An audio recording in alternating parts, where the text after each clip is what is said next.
Tuesday night and I'm all alone. Feeling okay, then you hit my Welcome, Rachel phone. Katz, to Coaching in Session. How are you doing today?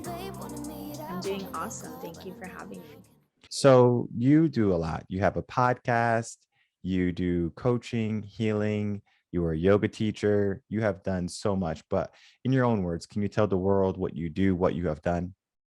Yeah, for sure. So I'm a nutritional scientist and a wellness embodiment coach and a yoga teacher and a podcast host Mhm. and founder of my brand, The Full Life. And I created my brand a couple of years ago with that idea in mind to really help women specifically live a full life. And to me, that means living life to your fullest potential, reaching your fullest potential and manifesting the life of your dreams while also having a full and happy tummy and always having nourishing foods Mhm. in your body. And yeah, that's kind of the idea behind my brand.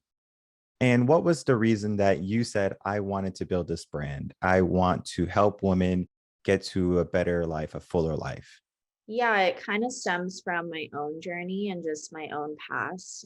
In the past, I definitely was not living my most full life. I would say, honestly, most of my life, I, was anxious, depressed, didn't have high self esteem, didn't really love myself, and was just always searching for more, but didn't really know how to get there. In high school, I ended up developing an eating disorder because I had very negative, body image and I had a really unhealthy relationship with food that developed.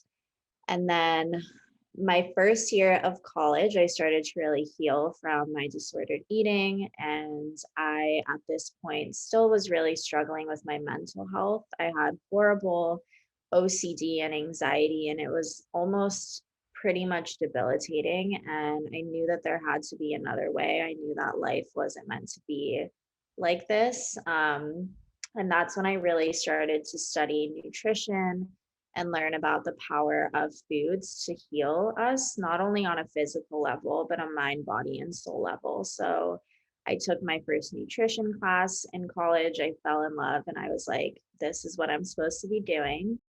And the farther along I went on my journey, I just discovered more and more parts of wellness because, again, it's not just about nutrition. We could be eating the healthiest diet in the world, but if we're holding on to past trauma, if we don't love ourselves, if we're not following our purpose, we're still going to feel like shit, honestly. Mhm. So, it was around this time I also discovered yoga and the power of connected movement to breath to heal ourselves. And I went on a really deep spiritual and self love journey. And just everything that I've learned along the way, I just knew that I had to spread this information so that other women could, have the same experience and finally find peace with food and their body and their relationships and their whole life because we're all meant to live our life to our fullest potential. Mhm. And I love the concept of people going through struggle. And then Mhm. after they go through that struggle, they say, I want to help people that has went through what I went through or is going through what I have went through, because you have that experience, you have that knowledge base where you can guide people in the right direction. If you had someone during high school years, right? Because that was when everything had started. What would that have done for you? Would that have impacted your life differently, would you say? Would you have reached a higher place or a fuller life in high school rather than waiting until college, finding a nutrition class, and then saying, all right, this is what I was meant to do? Totally. And I think that's why it's so important for people to have people supporting them and guiding them. And I think sometimes people see investing in a coach or a mentor as something ridiculous or like, why would I spend all that money on that, Hmm. But I had to go on this journey for years and years and years until I finally got to a place where I was happy in my own skin and was able to manifest everything that I have in my life now. So definitely if I had somebody just guiding me and mentoring me and giving me the answers instead of me having to search for them on my own for years, it definitely would have helped me get there sooner, which is why I do what I do and why I encourage women to invest in themselves. Because, if you're not happy, if you're not healthy, nothing else really matters. Like, going out is not going to matter because you're not present enough with your body and yourself to really enjoy those moments. If you aren't nourishing your body, you're going to feel low in energy and motivated. So honestly, nothing matters unless you are healthy and happy. So I definitely think it's worth it to invest in something like that. Mhm. Where do you think the mindset of negativity starts to stem from? I know in high school, there's a lot of peer pressure. I know there's a lot of grouping with different social aspects of I'm with the cool kids, I'm with the nerds, or whatever you want to group them or categorize them as. Is that where the negativity begins? Or is it maybe a mixture? School, home, personal life, there can be so many different aspects that come to negativity. Maybe we could talk about your experience, or maybe if you have examples from working with clients, where does that negativity typically stem from? So our subconscious mind really develops from the time we're 10 years old, around there. So it definitely starts in childhood. However, it is that you grew up just watching your parents, how they treat each other, how they treat you, how they treat themselves is so impactful to your mindset and how you view the world. So I think it's really important to start there and to look there and just ask yourself questions like, how did my parents treat themselves? How did they treat me? What kind of mindset did they have? And what did they, from me watching them, like, what did I take on from them? And Mm. I truly, truly believe it starts there. And then, of course, later on in life, if you go through trauma or you're bullied in high school or in middle school or whatever it is, your surroundings are really important because they really make you who you are. And I think the older you get, once you're more aware of this, you start to choose differently. And you start to ask yourself, am I being surrounded by the type of people that I want to become? And then you can slowly start to change that mindset. But it definitely, definitely develops from childhood for sure. Okay. I love the idea of what you take on.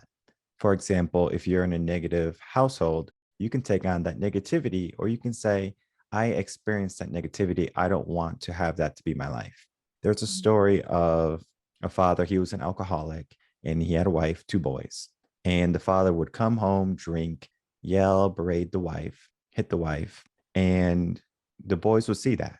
Later on, the boys grow up, and we have one boy who follows in the footsteps of his father. He Mhm. too is an alcoholic. He too comes home, drinks, yells, berates his wife. Now, when asked, why does he do this? He says, because my father did this. But then there's the other son, the other boy.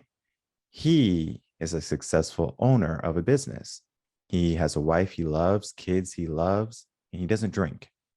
And when people ask, why is he so successful? How was he able to accomplish this in his life? And he said, because I watched my father. He saw a different outlook in the situation. He said, my father is destructive. This alcohol is being destructive to him, it's negative. I don't want to follow in those footsteps. So there's a fine line when we take on what we see, because yes, children do learn from their environment and the behaviors around them. So a child can see something as negative but then say, I want to stay away from that. They can also say, I see something negative. Oh, I guess that is what I'm supposed to be doing. Do you find that more people do the negative thing because it's just a societal norm?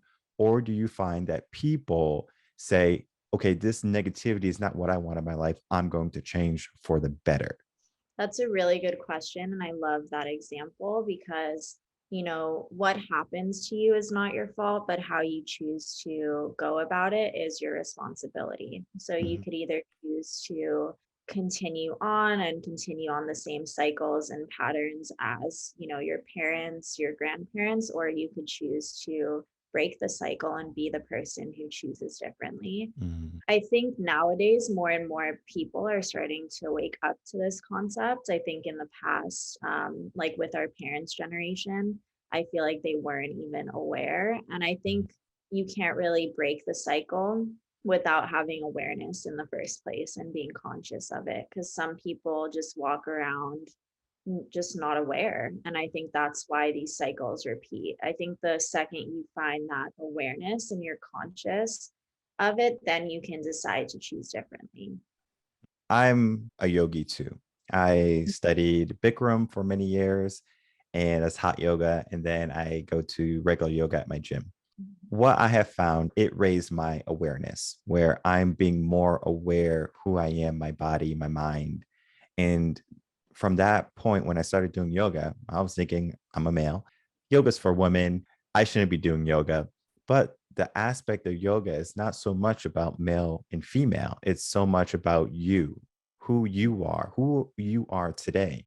And every single day is a journey. You might be doing the same poses every single day, but every day is a unique, different journey. Some days I would go into Bikram and I would do amazing. 90 minutes, I'm doing the poses the deepest I can do them. The next day, I'm on the ground in 10, 20 minutes. It's just too hot. I'm just not present. And what I have Mhm. found is if my mind wasn't there, if I'm thinking about, oh, I have to do this, I'm thinking about, oh, this is happening in my life, my mind was stopping me from performing at my best, my peak. Do you find that not having that awareness of the mind is causing people to have more difficult lives? Totally. And I actually had a therapist on my podcast, and she was telling me, I'll never forget this. She told me that 95% of people are walking around dissociated from their bodies most of Mhm, the day. So most of us are not being present in our bodies. And if you're not present in your body and you're constantly distracted by the outer world and social media and work and, the people in your life that you love and just everything around you, especially in our world today, we have constant distraction, constant stimulation. But I really believe that true healing and true awareness begins in the body. mhm, So if not present in our body and we're just stuck in our minds, I really don't think we can live life to our fullest potential or really be our happiest selves. mhm. My journey was starting to do yoga. I would watch like a YouTube video of meditation, and it'll be like a 5 minute video where they have like the Zen music playing. And I would just look at the screen, and I'm just supposed to look at the screen, look at the image, and not allow any image or any thoughts to go through my mind. Now, in the beginning, it's very challenging. My mind just Mhm. wants to rush. Everything is so busy. The world is so busy. We have our smartphones. There's always a new tweet. There's always a new notification. There's always something that keeps me away from this moment. And I Mhm. found that being more mindful, being able to slow things down when I choose, because sometimes I do like the hustle and bustle. I'm not going to lie. I like it. But sometimes I want to be perfectly still. I want to be present in this moment. And I can do it with a snap of my finger, but it is not easy. It took years for me to get that way. It took so much work, and many people don't want to do work. Many people don't want to do the work for change. They Mhm. want easy, they want what's comfortable for them, so they don't push. How do you get people to push when they don't really want to do the work? I think it's about having your why. So, it has to be so much more than just, I just want to meditate or I just want to do yoga because I feel like I should or I have to. Mm, I think you really have to find a deeper reason behind why you want to. So, why do you want to do yoga? To be more present. Why do you want to be more present? To be able to, be in my body more and connect more with my intuition. Why do you want to connect more with your intuition? So that I can follow in my purpose. Why do you want, just like go in this cycle of just asking yourself why until you really find that deeper reason behind why you're doing it. And I think every morning when you wake up and you focus on your why, it gets easier and easier and easier to do it. mhm. In a sense, I think people are afraid to find out the truth. I think they're Mhm. afraid to find out their why, because then it really is going to tell them who they are. And many Mhm. people are afraid of their true self. They don't Mhm. want to come to the realization that I'm not doing everything I can today to be in a better place tomorrow. So I'm just going to pretend that I'm doing the best I can. I think that's dangerous in the sense of you have so much more potential, but you're not putting it on the table, right? You're not going after it. So you just kind of throw it to the wayside and you just allow what happens in your life, the circumstances to come your way. But then people are not happy with those circumstances. People are upset that they have this life. They're upset they have this relationship. They're upset that they had this history of their family, negativity or upbringing, and they curse themselves and they say, my life is so hard. My life is so difficult. And I'm not going to sit here and say that your life is not challenging. I could be, well, my life is more challenging than yours. And I can give examples after examples of why my life is challenging. That is not helpful. I Mm, find that people have a unique journey. And of course, those challenges are going to be different for every single person. You had a different experience in high school than I did. And I'm not going to sit here and saying, well, you should be this person because I went through this in high school and it's much worse, right? I can't just say what I think is worse to you because you have a different set of building blocks that brought you to where you are. And those challenges help you actually. So those challenges are going to build you to better. Imagine mhm. if you didn't have those challenges in high school, where would you be today? Many people don't think about that. Many people just say, well, I had these challenges, and then they're upset, and then they don't take any action to fix them. Mhm. So, my question to you is we have these challenges in life. People make their challenges to be the biggest they can be in their mind. How can we help people see that a challenge is a challenge to help you grow rather than to stop you in your tracks? Yeah, well, first of all, I'll say that high school was just the beginning of my challenges. So I've gone through, a lot, like anything you name it, probably I've gone through. Mhm, But I'm really grateful for everything that I've gone through because I wouldn't be the person I am today. I wouldn't mhm, have the knowledge I have today. I wouldn't be able to be a healer and help other people heal if I didn't go through these things myself. I never coach anyone on something that I haven't personally gone through myself and come out of on the other side. So I just really would not be living in my purpose and appreciate my life as much as I do without having seen the other side and mhm, having all of those breakdowns. So I truly think that every breakdown leads to a breakthrough. And, that's just life. In order to have good, you have to have bad. In order to even know what it is that you want out of life, you have had to experience the bad. You wouldn't know what type of relationship you want if you didn't experience a bad relationship. mhm, Or you wouldn't have this desire to make a lot of money if you never experienced lack and not having money to buy the things that you want to buy. So I think as humans, we glamorize not going through struggle. Imagine how boring life would be, honestly, if we yeah. never went through struggle. If everything was just perfect, we'd be bored. We'd never have to strive towards anything. We'd never have goals. And that's honestly the reason that we're here is to go through lessons, to grow, to evolve, and to keep growing as we go through these challenges. Those challenges will never stop. Mhm, We never reach a point in life where we're like, okay, never going to experience any challenge ever yeah. again. Cool, everything's perfect. That's not life, and it's not like that for anybody. So I think once you accept that and you look at challenges as a reason to move forward and keep growing and evolving and having more breakthroughs, then you can really start to appreciate those moments. And I think it is that fairy tale ending type of mentality, right? We look at the end and we want that so much, right? So we get there and then we're like, well, what do we do now? And so we Mhm. get that perfect life, we get our dream body, our dream mind, but what do we do next? And I think many people don't look past their most ambitious goal. They say, this is Mhm. my most ambitious goal, but they don't look past it, right? So if we look in the scheme of years, what's your 5 year goal, 10-year goal, 20-year goal? Where do you want to be at the age of 65? That is Mhm. going to help you say, okay, there's going to be a progression in life. It might take you years in order to do one task. That's okay. That's your journey. But at the same time, as long as you're making progress, we are making good progress. And many people are so fast to judge someone if they make slow progress. Tortoise and the hare, same thing. We can make slow progress and still be victorious in the end. It's not so much about getting there quick, it's more about, can we get there? Will we get there? And we live in a society where everything is so instant. Give it to me Mhm. now, please. I want it right now. I want peace. I want my food. We go to fast food. It's called fast food. Give me the fast food. I'm hungry. My stomach is growling. I have a problem. My problem is I'm hungry. I have a quick fix.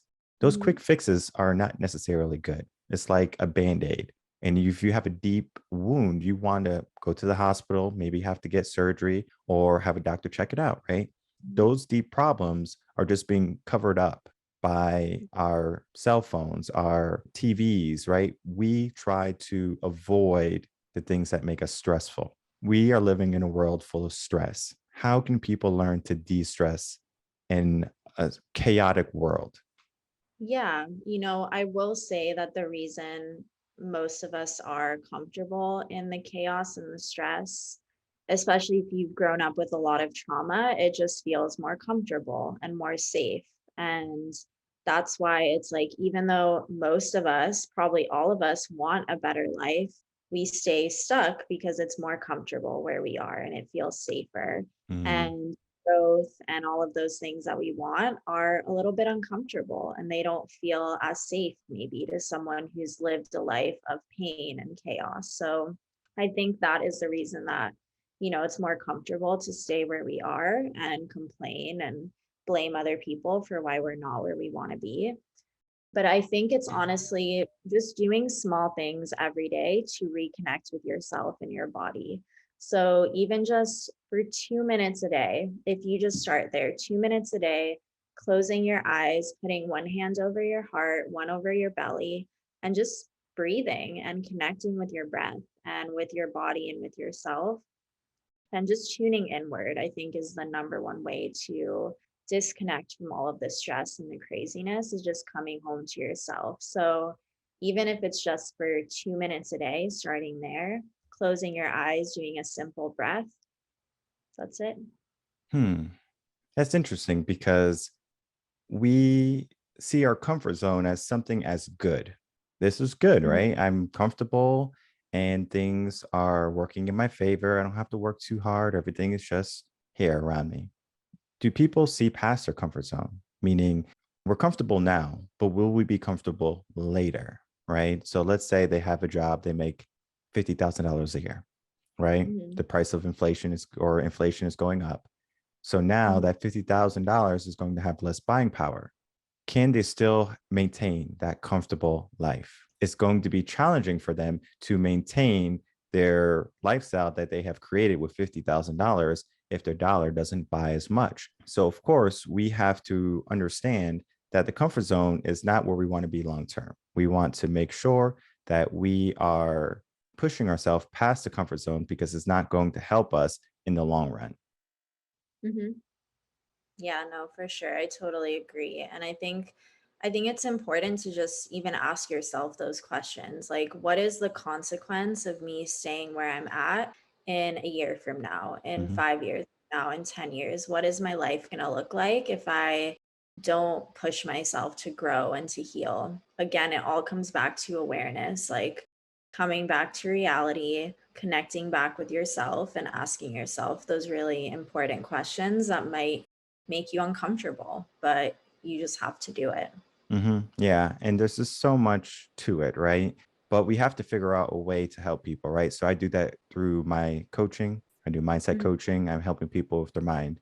Do you have any programs or anything that you do to help people coach them to a better mindset, a better life? Yeah, so I offer one on one coaching. I really help people heal by healing their relationship with themselves first on a mind, body, and soul level.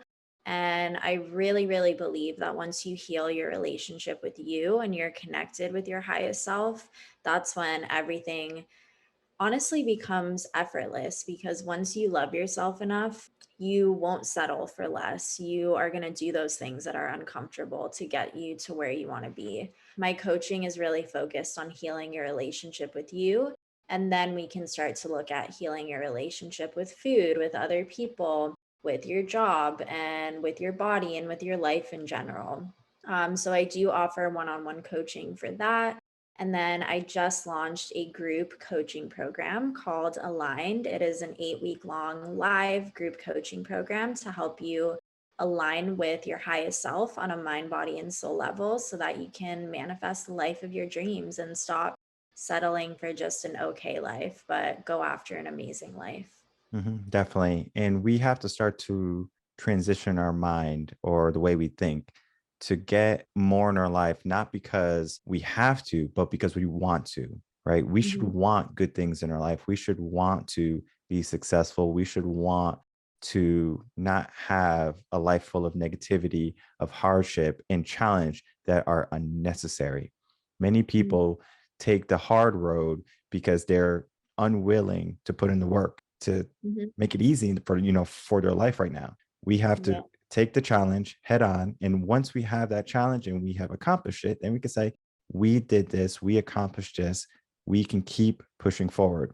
And of course, the group coaching program is going to be helpful for anyone who is looking for a congregation of people coming together with the one mindset or the one thought of I want to make my life better. And then to also listen to different people and their stories and their backgrounds, and then understanding that I can do this too.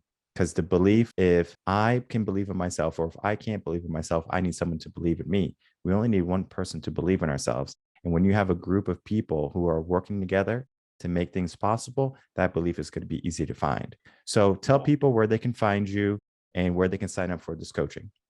Yeah, so you can find me at Rachel_KATZ_ on all social media platforms. And my link in my bio will direct you to my website, my podcast. My podcast is called The Full Life by Rachel. And also to just everything that I offer, my one-on-one coaching, my group coaching program, it's all there. Or you can also go to thefulllifebyrachel.com. All right, perfect. Rachel Katz, everyone.